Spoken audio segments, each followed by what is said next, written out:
We have a mission statement that we had when we started. It'll be 5 years, by the way, next month. 5 years ago we started here.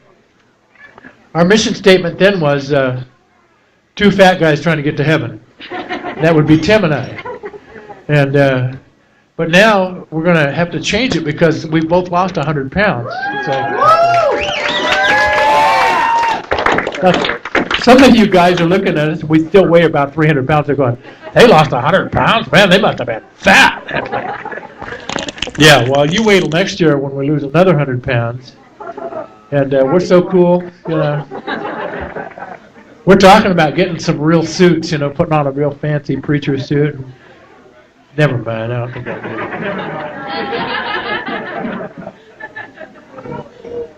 it. Two fat guys trying to get to heaven. Anybody want to hear our statement of faith, you know, what we believe? Okay, here. Who started on that? Oh, good. Okay. There is a God. He knows your name, and He wants to talk. That's it. That is our statement of faith. That's the baseline truth that we work off of here. That is what we believe is the most important truth in the Bible. There's a God. He knows your name, whoever you are, wherever you're sitting, wherever you are on YouTube, wherever you are on the CDs. He knows where you are. He's alive. He knows where you are. And He wants to talk to you about you. He doesn't want to just have some theological discussion about how He created the stars, or how does He make the moon and the sun stay up there. How does He do all that? That's not what He wants to talk about. He wants to talk about you, His plans for you, His design for your life, and how you and Him can work that out.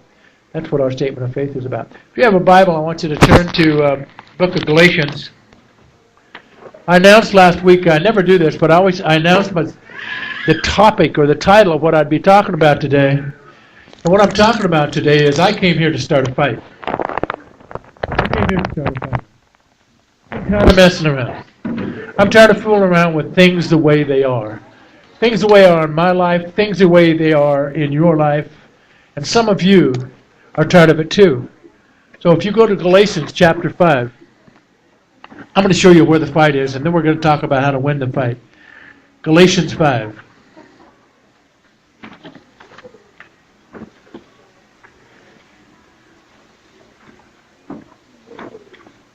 Galatians 5. Verse 17. Think I need that already? She must think I'm going to start crying over this. One of my beautiful daughters.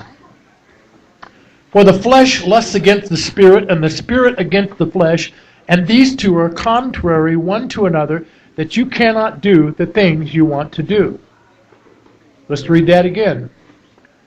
For the flesh lusts against the Spirit, and the Spirit against the flesh, and these things are contrary one to another, so that you cannot do the things you want to do. There's a battle going on in you. There's a battle going on in you, and it's stopping you from seeing all that you want to see in your life. It's stopping you from being all that you want to be, and from touching all the things you want to touch. There's a battle going on between your flesh and your spirit. And I'm here today to tell you that that fight is already going on. The only people who don't know, the people who don't know that we're at war are going to be the casualties in that war. And so today I'm here to start a fight. I want you to see what the flesh is and what the spirit is. We have a lot of people today in the church who they call themselves warriors in the spirit, but most of the time they talk about fighting the battle, they're always talking about fighting the devil. Every time something comes up, it's the devil. It's kind of like the movie Waterboy. The devil. It's the devil. It's the devil. I'm tired of hearing about the devil. I'm tired of hearing all the excuses people make for why they're not doing what God called them to do. Listen to me. My Bible says in the book of Colossians 1:14 that I've been delivered from the power of darkness. Past tense, been delivered. There is no need for this nonsense. The devil is so defeated. Jesus made an open show of him at the cross. Everything that Jesus did in his life before the cross was in the old covenant. You have to hear this. It's not like it was. The cross changes everything. Jesus wins at the cross. He defeated the enemy at the cross. If you believe that Jesus went to the cross to pay for your sins, you're born again. But you need to see that he went to the cross to defeat the enemy. Satan has no power in the life of a believer. No power.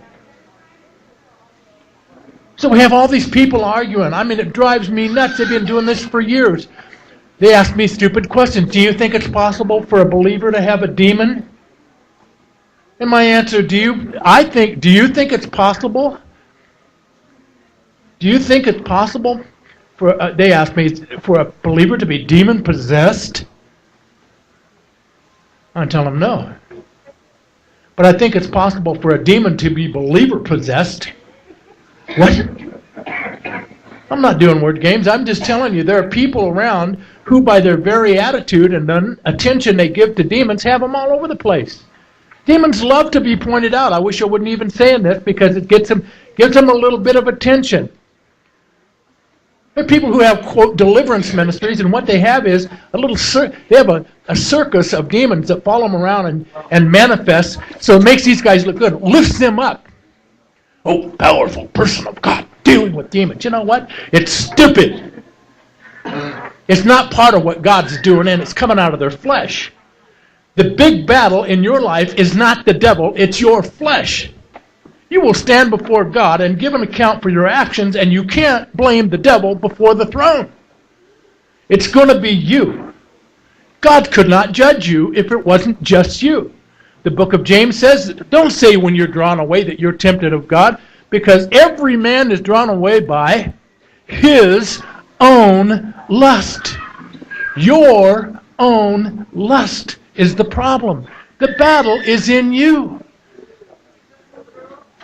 If there's anything that's demonic about what's going on is the devil has been successful in drawing away your attention from where the battle should really be. I came here to start a fight today. And the fight that I want to start is for you to get a handle on where your flesh is and what part of your life is coming out of your addiction to your flesh. It's because your flesh and your spirit are at war and you can't do the things that God called you to do because your flesh is rising up and winning the battle. So what is the flesh? Look at verse 19.